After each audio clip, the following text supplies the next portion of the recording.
It's not about motivation. Winners need discipline. Wake up and win today. Discipline comes from within. Boxing King Media in association with Boxraw. Johnny Nelson. Johnny, Fight Week is upon us. You're going to be on stage in a bit doing the face-off. I've got to ask you initially, normally when you're doing these face-offs, you have second takes, third takes, fourth takes. There's no takes today. I like that. I like being in a live environment because you don't know what will happen. You don't know what will go wrong or what will go right. And I think it's more real. It's more authentic. So I actually like that kind of being in that kind of environment. It works for me. I think for the fighters, if they've got enough of a fan base that come and follow them and attend today, then they're going to be in the pressure to not let things slide.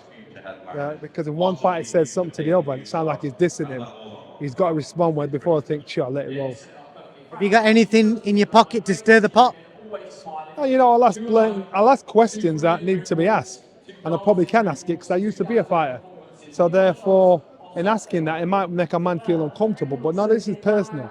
And both fighters, I think, they even though they're fighting each other, they don't dislike each other. They're frenemies, but they've got to be in this situation because they're fighting each other.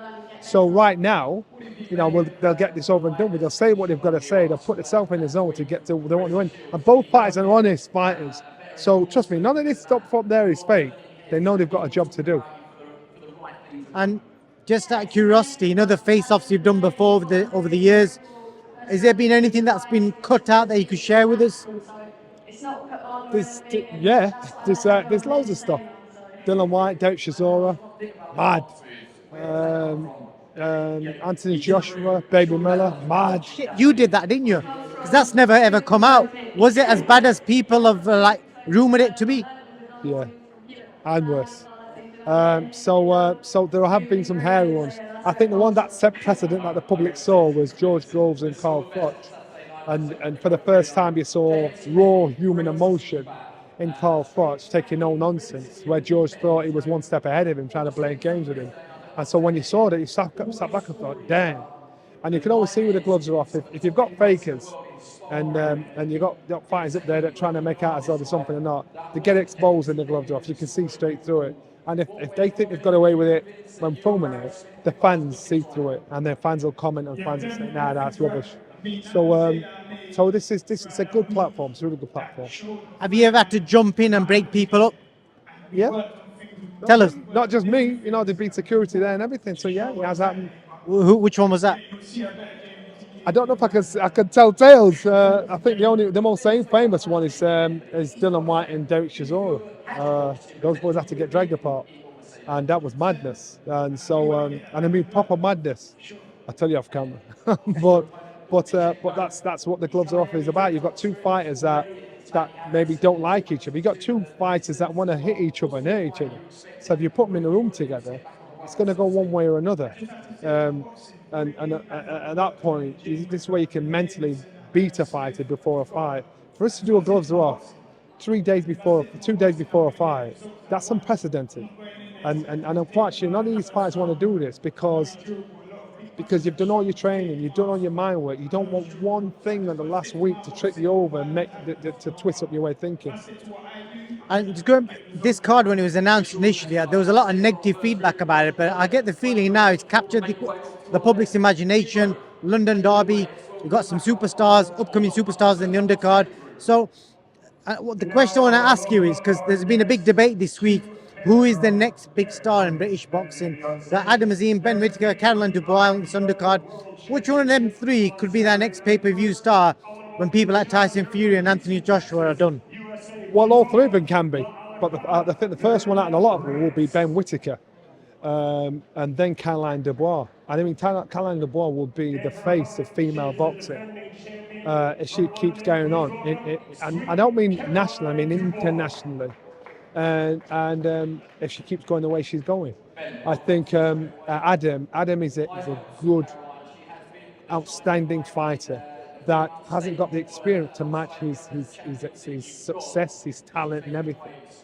Once the experience measures up and balances out, this guy will be that fighter where you think, wow, what fight, because again, number one is pro, and they'll leave it on in the ring. And touching up on that big debate, which was started by John Fury, him and Carl FROCH obviously had loads back and forth. I don't know if you saw, did you watch Carl's video last night? I've not seen it last night, no. In short, Carl basically wants to be friends with John, but he kind of stuck to his guns and said what he said, and basically called John out for the fights he's had on the road and all that kind of stuff. So what do you make of it all? Yeah, let me just tell you, and we forget, and I'm guilty of it too, we forget, that's his son. You understand? That's his son, and he's got kids as well. He's someone's husband, you know, so he's somebody's child.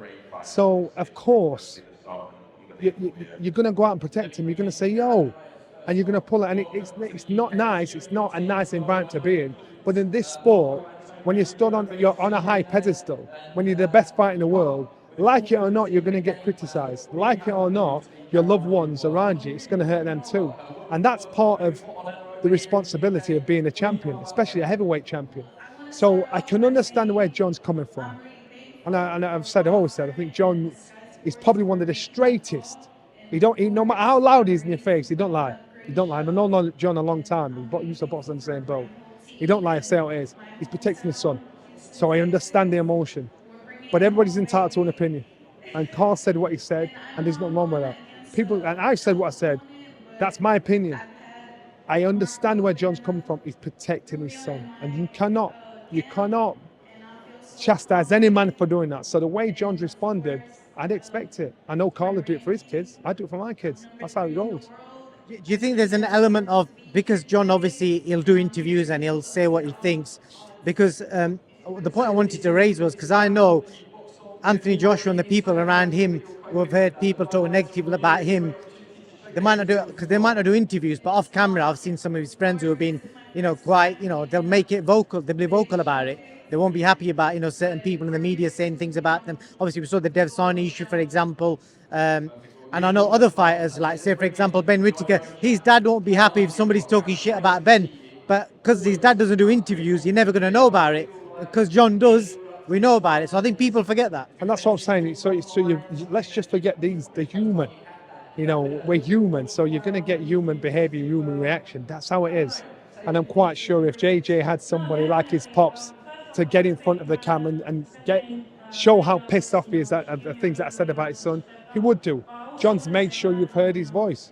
So I'm kind of impressed by it that he's defending his boy in the way he's doing. And so sometimes he goes overboard, you think, John, come on, behave yourself. But you've got to remember, that's his boy. That's his kid. 100%. Johnny, looking forward to a good fight week. Thank you for your time and all the best with the face-off. You know what? I'm looking forward. It's slowly but surely getting full here in Box Park at Wembley, and it's just before the fight as well. So I wonder if something could be said or done today that might change the mindset of any of the two fighters. We'll see. Good luck. Listen, I got a question for you. Where can discipline take you? Discipline points you towards your goals.